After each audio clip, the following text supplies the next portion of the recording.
Bismillahirrahmanirrahim. Assalamualaikum warahmatullahi wabarakatuh.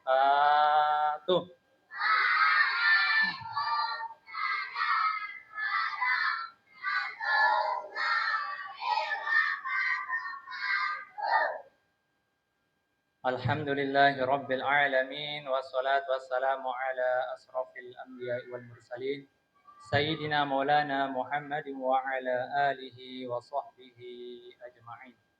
Rabbi israh li sadri wa yassir li amri wa hlul 'uqdatam min lisani yafqahu qawli amma ba'du. Allahumma aslih ummata Muhammadin sallallahu alaihi wasallam. Warham ummata Muhammadin sallallahu alaihi wasallam. Wa farrij an ummati Muhammadin sallallahu alaihi wasallam. Wanshur wahfaz wa'id nahdatul wafani fil alamin bihaqqi Muhammadin sallallahu alaihi wasallam. Yang sama-sama kita hormati Bapak Angku Datuk Indo Maraju. Yang sama-sama kita hormati juga Bapak Jorong Gadung. Yang sama-sama kita hormati Buya Dopen Arizal.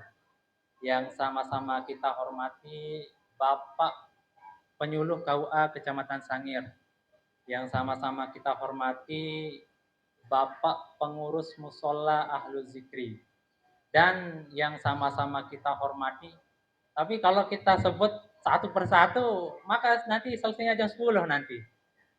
Singkatnya, seluruh hadirin hadirat yang hadir di musola ini yang tidak bisa kami sebutkan satu persatu tanpa mengurangi rasa takzim kami kepada buya-buya, ibu-ibu, semua hadirin yang dimuliakan oleh Allah Subhanahu wa taala.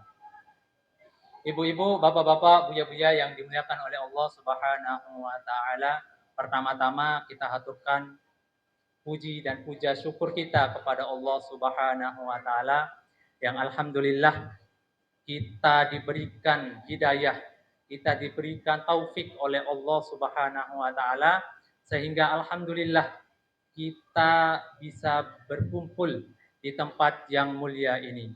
Semoga perkumpulan kita ini nanti bisa menjadi perkumpulan di akhirat kelak. Karena di dalam hadis disebutkan almar'u ma'aman ahabbah. Seseorang itu nanti di akhirat akan dikumpulkan bersama siapa yang dia cintai. Siapa yang dia senangi di dunia ini. Kalau ibu-ibu, buya-buya senang menghadiri majelis taklim, majelis maulid, maka nanti ibu-ibu, buya-buya akan dikumpulkan bersama orang-orang yang senang terhadap ilmu. Begitu juga sebaliknya, kalau ibu-ibu, bapak-bapak senang dengan orang-orang yang mohon maaf, yang disku-disku misalnya, maka nanti berpotensi ibu-ibu, bapak-bapak dikumpulkan bersama mereka. Almar'u ma'aman ahabbah. Seseorang itu akan dikumpulkan bersama siapa yang dia cintai, siapa yang dia senangi selama di dunia ini.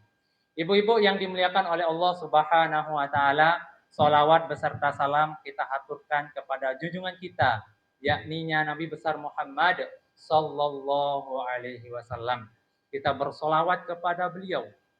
Kita mengikuti sunnah-sunnah beliau dengan harapan semoga kelak kita mendapat syafaat, kita mendapat pertolongan beliau nanti di yaumil akhir.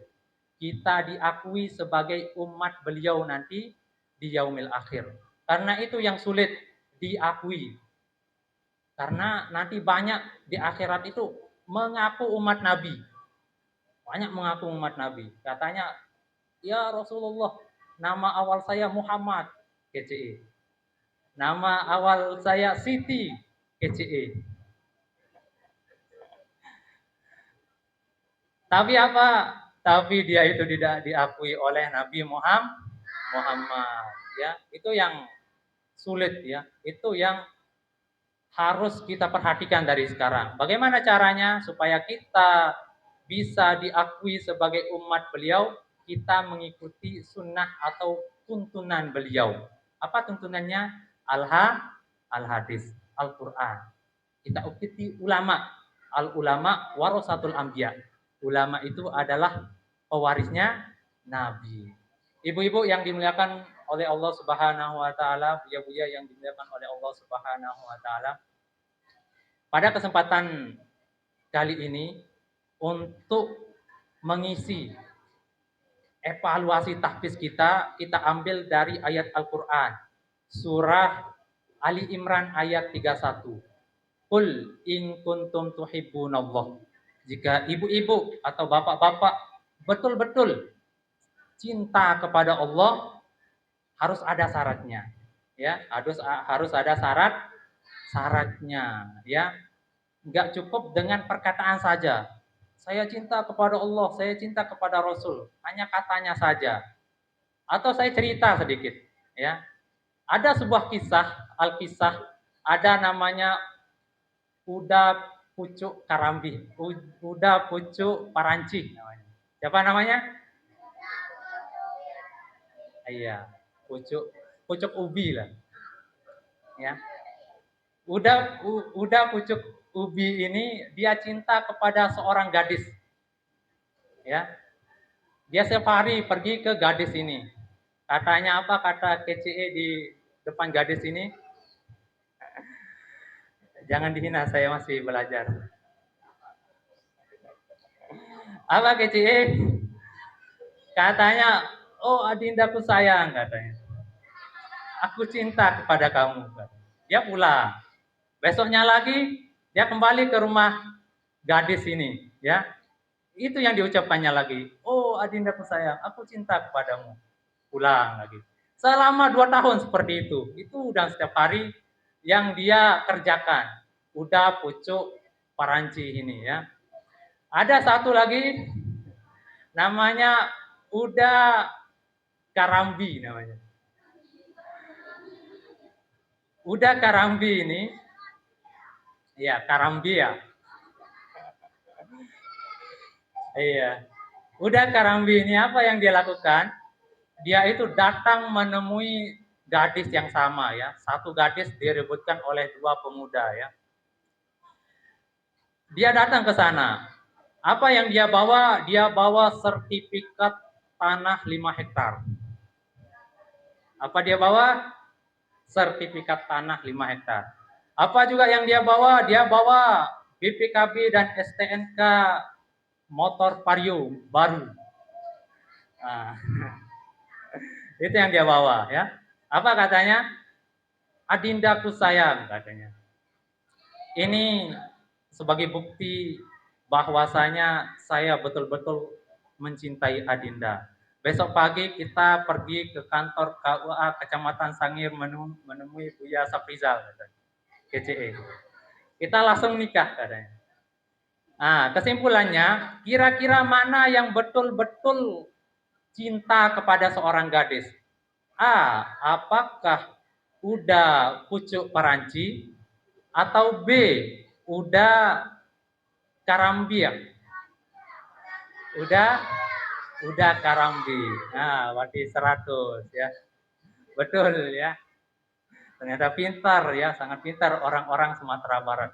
Karena orang Lombok belum tentu dijawab seperti itu ya. Pasti banyak alasannya ya. Oh, nggak masuk akal katanya.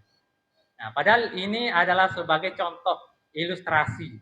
Ya, sebagai ilustrasi. Apa kata Allah di dalam firman-Nya tadi? Qul in kuntum tuhibbunallah. Katakanlah ya Muhammad, jika kalian itu benar-benar cinta kepada Allah. Apa syaratnya? Fattabi'uni. Syaratnya itu adalah ikuti aku.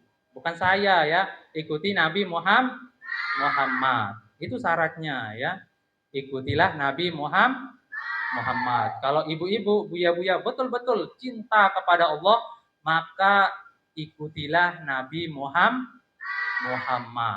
Itu syaratnya. Kemudian Nabi Muhammad apa yang beliau suruh? Yang beliau suruh itu adalah khairukum, sebaik-baik kalian, man ta'allamal Qur'an, yang belajar Al-Qur'an wa 'allamahu dan mengajarkannya. Sebaik-baik kalian adalah yang belajar Al-Qur'an dan mengajarkannya, ya. Itu perintah Rasulullah Shallallahu alaihi wasallam. Maka seorang ibu dan seorang ayah wajib mengajarkan Al-Qur'an kepada anak-anaknya. Tapi bagaimana ini Pak Ustadz? Saya saja nggak bisa baca surat, katanya kan. Maka itulah pentingnya kita menyerahkan anak-anak kita ke pondok pesantren atau ke sekolah yang ada program tahfiznya seperti ini, ya. Itu pentingnya, ya. Nah, setelah kita menyerahkan anak-anak kita, perlu juga kita mensupportnya, ya, mendukungnya, ya. Setelah dia pergi misalkan ke sekolah, harus ada kan anak-anak sekarang ini kalau tidak ada PT tidak mau masuk sekolah, betul atau tidak? Kalau nggak dikasih PT dia nggak mau sekolah, betul atau tidak? Betul, berarti ada yang salah itu. Apa yang salahnya? Tapi nggak apa-apa, namanya juga anak-anak, ya. Karena pemahaman mereka terhadap pahala, pemahaman mereka terhadap akhirat itu belum sampai, ya. Kita sebagai orang tua, sebagai guru harus mengajarkan anak-anak kita pelan-pelan, ya, pemahaman terhadap akhirat. Lanjut yang tadi. Qul in kuntum tuhibbunallah fattabi'uni. Katakanlah jika kalian itu benar-benar cinta kepada Allah, maka ikutilah Nabi Muhammad. Salah satu perintah Nabi Muhammad yaitu adalah menyuruh umatnya untuk belajar dan mengajarkan Al-Quran. Nah, seperti yang tadi, kalau ibu-ibu misalkan skillnya kurang bisa misalkan mengajarkan Al-Quran, maka itu pentingnya menyerahkan anak-anaknya ke pondok pesantren. Nah, dan ada satu kendala selama kita menjalankan program ini, yaitu adalah keterbatasan fasilitas. Keterbatasan apa? Fasilitas. Apa itu fasilitas? Fasilitas itu adalah sesuatu yang menunjang kegiatan tersebut berjalan dengan lancar, yaitu adalah fasilitas berupa Al-Quran. Berupa Al-Quran kita sangat-sangat kurang. Nah, coba dilihat, itulah Al-Quran kita. Mereka menghafal surah An-Naba. An-Naba juz 30 nggak ada di sana. Ya, bingung juga kita di sini, ya. Nah, oleh sebab itu kita mintalah kepada ibu-ibu dan bapak-bapak. Dan anak-anak ini adalah aset terbaik ibu-ibu dan bapak-bapak. Betul atau tidak? Betul. Aset terbaik. Iza mata bunu adama in qata'a amaluhu illa min salasatin. Jika ibu-ibu mati nanti maka terputuslah pahalanya kecuali dari 3 perkara. Salah satunya yaitu adalah waladin solihin yad'ulah. Anak-anak yang soleh, anak-anak yang mau menghafal Al-Quran, mau mengikuti program tahfiz dan bisa mendoakan orang tua nanti. Dan anak yang soleh itu harus ada persiapan. Maksudnya orang tuanya itu wajib ada persiapannya, ya. Wajib mempersiapkan anak itu menjadi orang soleh, ya. Misalkan di sini secara logika saja. Misalkan ada anak ibu, 2 anak ibu, 1 itu ibu support mereka, serahkan ke program tahfiz misalkan. Kemudian dikasih PT supaya mereka semangat.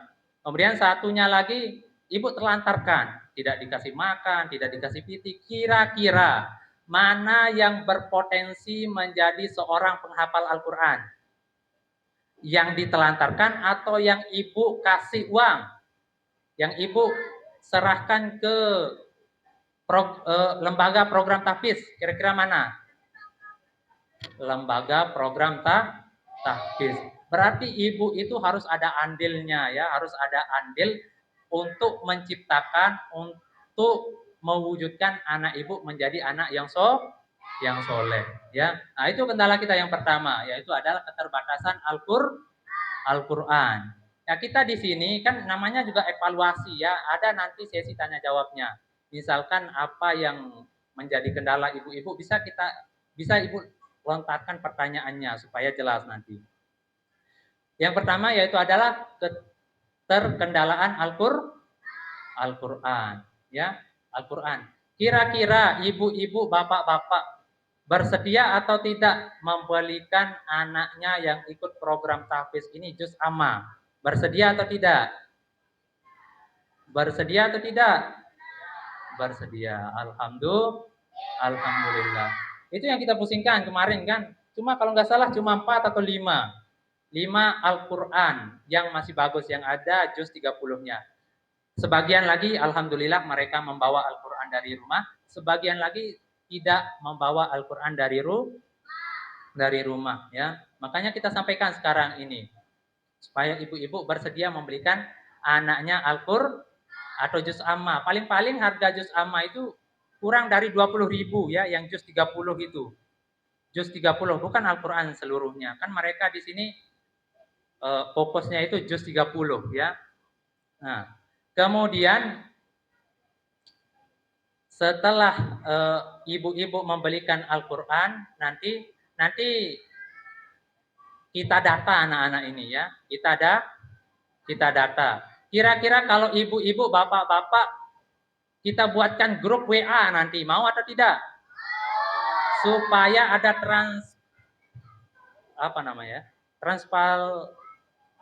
transparansi ya.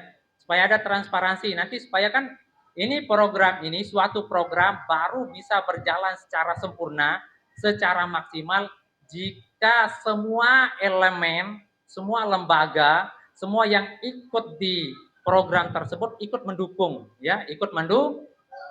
Kami di sini guru walas, guru bidang studi semaksimal mungkin ya, semaksimal mungkin mengarahkan anak-anak putra-putri ibu Buya supaya bisa menjadi penghafal Al-Qur'an ya. Tapi tenang saja ya, program ini tidak bersifat memaksa, tidak bersifat memaksa.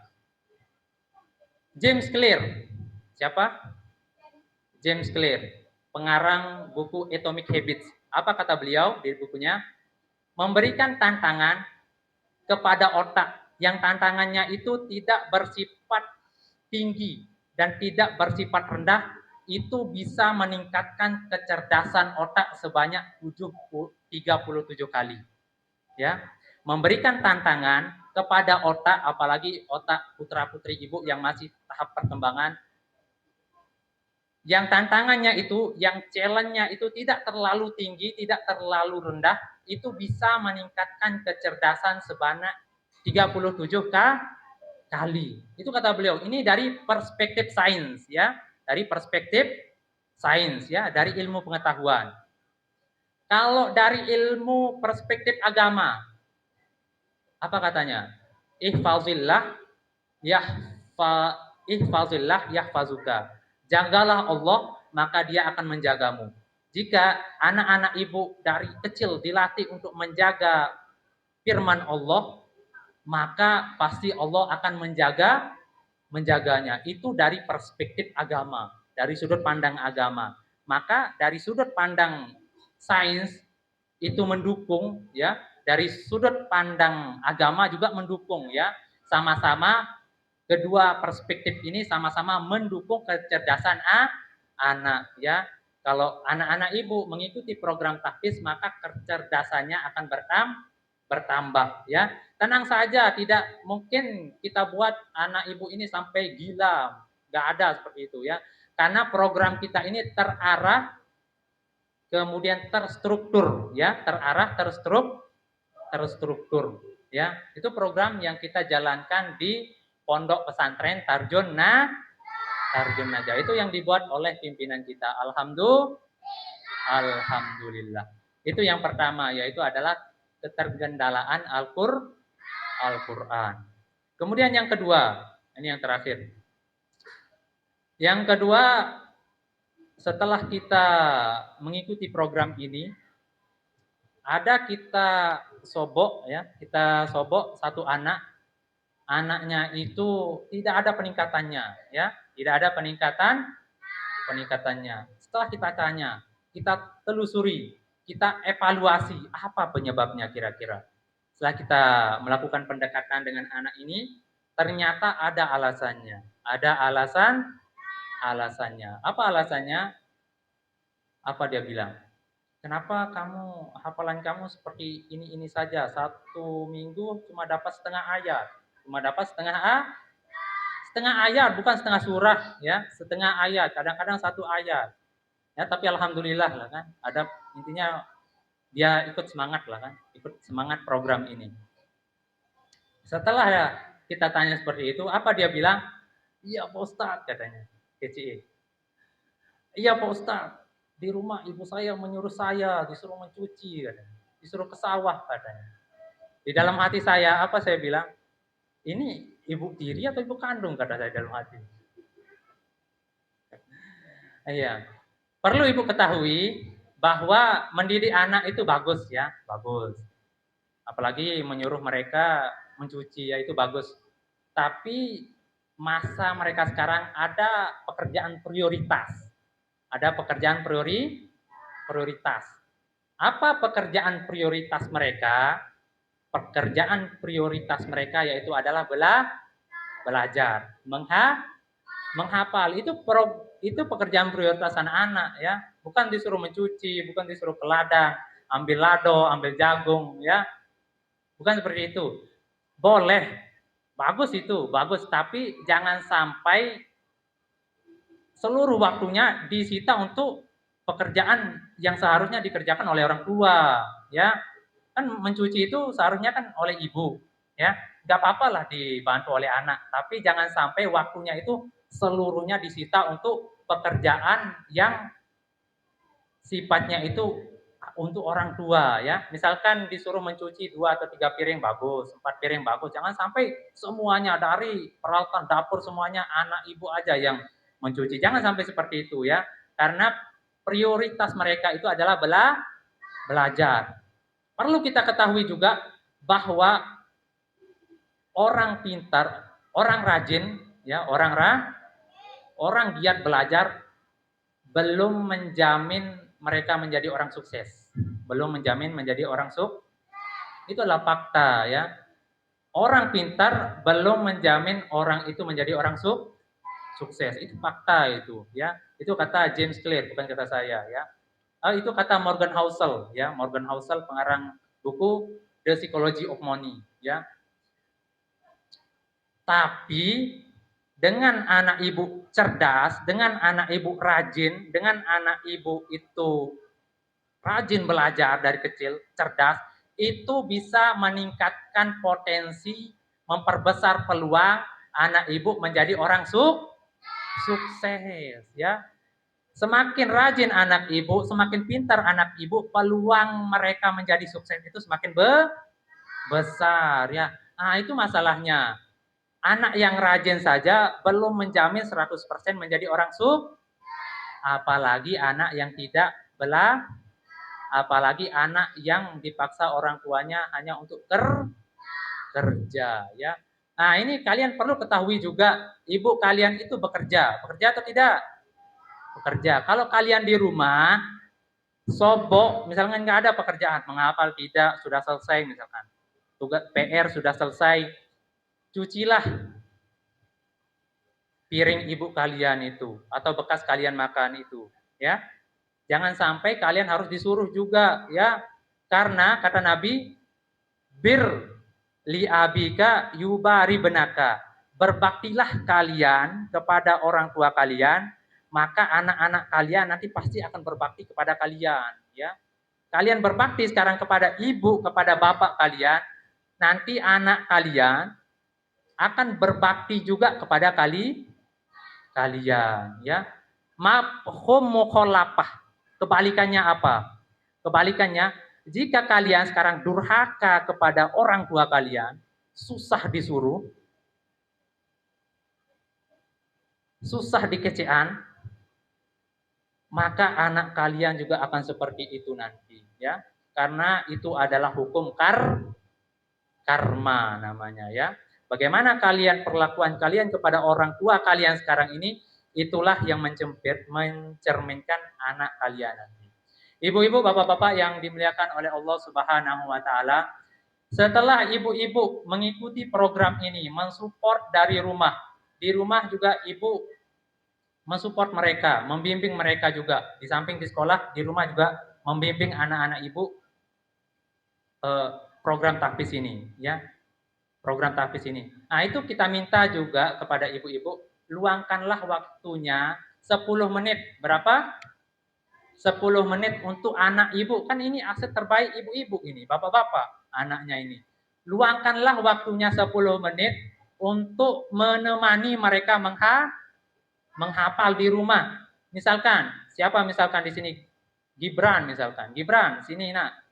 Nah, kemudian ayah dan ibunya tunggu Gibran itu menghafal. Lihat 10 menit, jangan terlalu lama, jangan setengah jam. 10 menit satu hari. Ya, 10 menit satu hari. Masa tidak ada waktunya? Kan ini adalah aset terbaik ibu-ibu, bapak-bapak ini. Kalau ibu-ibu, bapak-bapak tidak rawat dari sekarang, maka potensi untuk menjadi orang sukses itu berkurang nanti ya. Nah, kita minta waktunya 10 menit untuk menemani mereka menghafal. Menemani saja, duduk, misalkan anaknya duduk, ibu atau ayahnya ikut duduk juga mencalik anaknya, ya. 10 menit kita minta. Kan mau anaknya menjadi orang sukses. Mau atau tidak? Mau. Nah, itu ya. Setelah ibu-ibu melakukan seperti itu, apa yang Allah kasih? Yang Allah kasih adalah yuhibbukumullah wa yaghfir lakum dzunubakum. Lanjutan ayat yang tadi. Setelah ibu-ibu mengikuti perintah Rasulullah, yaitu mengajarkan anak-anak ibu ini Al-Quran, maka itu adalah tanda bukti cinta ibu kepada Allah. Apa yang dikasih oleh Allah, maka Allah Subhanahu wa taala akan mencintai ibu-ibu juga, akan mencintai bapak-bapak juga. Wa yaghfir lakum dzunubakum, dan mengampuni dosa-dosa ibu-ibu dan bapak-bapak. Ibu-ibu, bapak-bapak, buya-buya yang saya hormati, mungkin hanya itu evaluasi malam ini. Mohon maaf atas segala kesalahan dan kekurangan. Sebelum kita tutup, apakah ada pertanyaan mengenai program tahfiz ini? Ada atau tidak? Kalau tidak ada, kita tutup dengan syair ijahat. Satu, ada atau tidak? Kalau nggak ada ya. Ya, silakan. Yang hafal ijahat beko, usah kasih piti. Nah, silakan maju ke depan. Ijahat wala taksal. Silakan. Usah kasih piti ini. Ayo, tes mentalnya. Nah, siapa? Nah, Dennis satu orang, jangan dua orang. Siapa yang paling cepat? Dennis. Ya, saya ijahat. Sini. Ya. 1, 2, 3.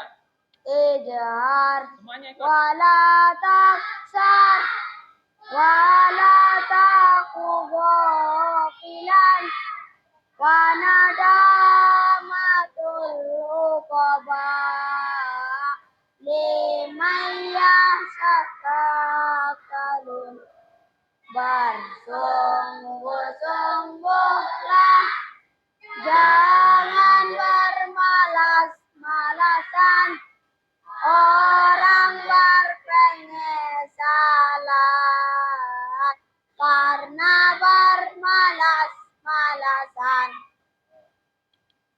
Nah, tepuk tangan untuk kawannya. Nah, Dennis ini Dennis. Nah, kasih piti. Nah, tepuk tangan dulu sama kawannya. Ibu-ibu, bapak-bapak yang saya hormati, yang dimuliakan oleh Allah Subhanahu wa taala, karena tidak ada pertanyaan, kami tutup dengan ucapan wallahul muwaffiq wal hadi ila sabilir rasyad. Assalamualaikum warahmatullahi wabarakatuh.